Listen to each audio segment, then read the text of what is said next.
Oi pessoal, boa noite, tudo bem? Meu nome é Adriano, você já me conhece, aqui no canal Escola Nossa de Cada Dia, trazendo sempre algum assunto sobre escola, né? Só que o assunto de escola de hoje, para que nós possamos compreender, para que nós possamos falar um pouquinho sobre ele, é importante fazer uma análise histórica das relações sociais no Brasil, tá certo? O que acontece aí? Acontece o seguinte, dá uma olhada, olha só. Você sabe que no século XVI estavam no Brasil os nativos, os índios, não é? Caiová, Caraíba, Pinagés, Anauê, um monte de aldeias, não é? Aqui espalhadas pelo território. Muito bem. Os portugueses chegaram no Brasil, chegaram, roubaram, entraram, muitas coisas sobre isso, mas enfim, chegaram. O que acontece? Eles trouxeram também pessoas da África, tá? Os africanos acabaram vindo também com os portugueses, mesmo período, muita coisa aconteceu no território brasileiro, tá?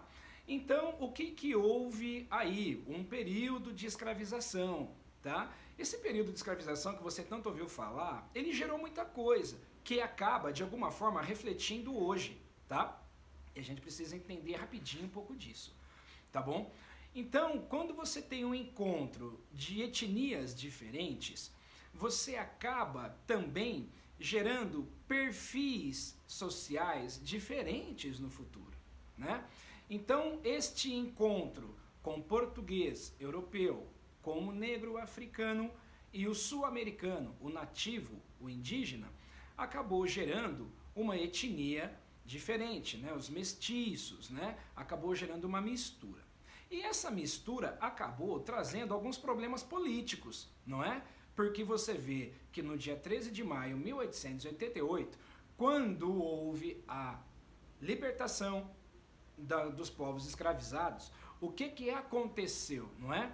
Muitas pessoas no território brasileiro começaram a se perguntar o que fazer com o negro, tá? O que fazer com o negro? O que vamos fazer com o negro liberto? Bom, aí você começa a perceber a formação, né, social do espaço brasileiro. Como, não é, que as classes sociais estavam pouco a pouco se organizando e, certamente, ser branco na colônia, na ocasião, era significado não só de imperiador, né? Não só de imperialistas, colonizadores, era o significado de poder mesmo, né? Porque de um lado você tem os nativos, de outro lado você tem os negros escravizados, então o branco significava poder, né? Significava você ser elite, dominante, e além de você não havia mais ninguém, né? Quem é branco, quem era branco no caso, nos portugueses, acabavam se impondo pela própria presença física, né? Tudo bem. Passados alguns anos, essa questão de inserção do negro à sociedade de classes acabou acontecendo de forma bem gradativa, né? E ainda de forma bastante tímida. De que maneira? Nós percebemos que o que houve aí, né? Não houve um processo de integração para que o escravizado, agora liberto, pudesse de alguma maneira se organizar socialmente, tá? O que se formou foi libertação dos escravos. O que aconteceu? Gerou aí um grupo de povos excluídos. E hoje nós sabemos que este grupo de povos excluídos é o grupo de pessoas que hoje batalham pelo Brasil afora, né?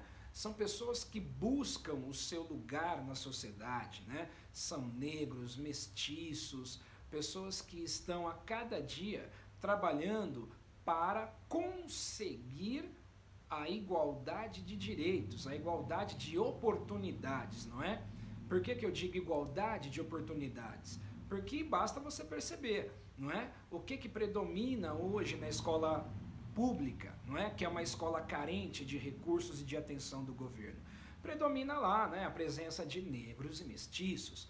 O que predomina hoje na escola da rede privada no Brasil? Predomina lá portugueses, italianos, pessoas brancas, tá certo?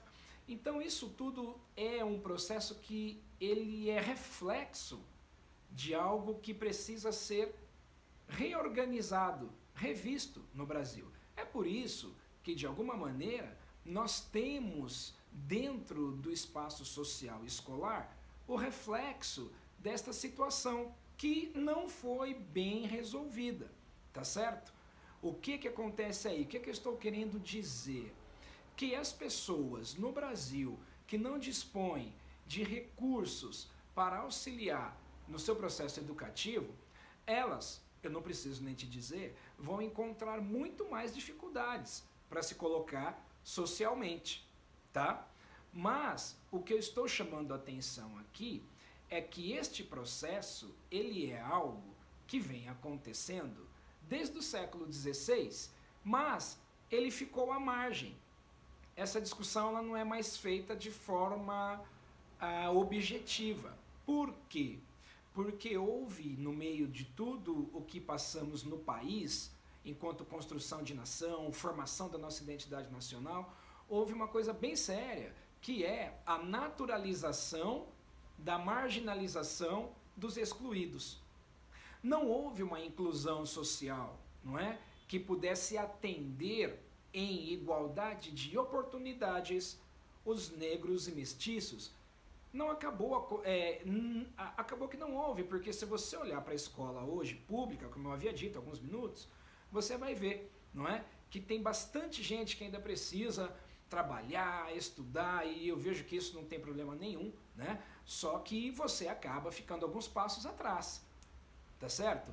Então, eu vejo que hoje, para o ensino, para a educação, alcançar um nível adequado, alcançar os alunos de forma homogênea, ainda precisamos pensar numa política pública que faça um resgate histórico na questão da inclusão social, né? E quando eu falo de inclusão social, eu estou falando além das ideologias políticas, né? Não estou falando de direita, de esquerda, não estou falando nada disso. Eu estou falando de igualdade de oportunidades, não é? Eu estou falando de construção de nação, tá? Então, o que acontece aí? No Brasil, hoje, nós sabemos que a naturalização das desigualdades é que vem fortalecendo o que? Esta situação escolar de exclusão, tá certo? Tem muitos jovens que não conseguem ou que encontram dificuldades para terminar o ciclo escolar. Tem uma evasão escolar muito grande, tem uma situação séria de drogas nas escolas, de violência. Tudo isto por quê? Porque o grupo de pessoas que ficaram lá atrás na colônia, no processo de formação da nação, excluídos, até hoje não conseguem, encontram uma dificuldade tremenda para encontrar o seu espaço na sociedade, não é? Então, o que houve no processo de formação de nação foi a marginalização, não é? De um grande grupo de pessoas, tá? De mestiços, de negros, que ainda hoje tem uma dificuldade muito grande para conseguir se colocar, não é? Porque há aí uma situação para nós pensarmos, uma situação bastante interessante até, quero colocar para vocês. Pensa você, alguém que nasceu como escravo, cresceu como escravo, termina o período de escravização. Ah, agora você não é mais um escravizado, o povo liberto, tudo bem, vocês podem começar a se organizar. Bom, primeiro eu preciso pensar que, psicologicamente, existe uma questão de adaptação. Será que este escravizado lá atrás do passado, não é? Será que ele tinha condição de se apropriar da liberdade na sua integralidade? Ou foi um processo bastante doloroso, não é? Então, alguém que só conheceu a escravização, alguém que só conheceu o aprisionamento, sobretudo aprisionamento de ideias. Ele não podia pensar, ele não podia agir. Então, quando ele encontra o período onde ele pode ser quem ele é, ele vai encontrar uma dificuldade muito grande, porque é uma dificuldade para ele se esvaziar de uma mentalidade escrava e se apropriar de uma mentalidade cidadã, de uma mentalidade de povo liberto. E isso não foi um processo que terminou, não é?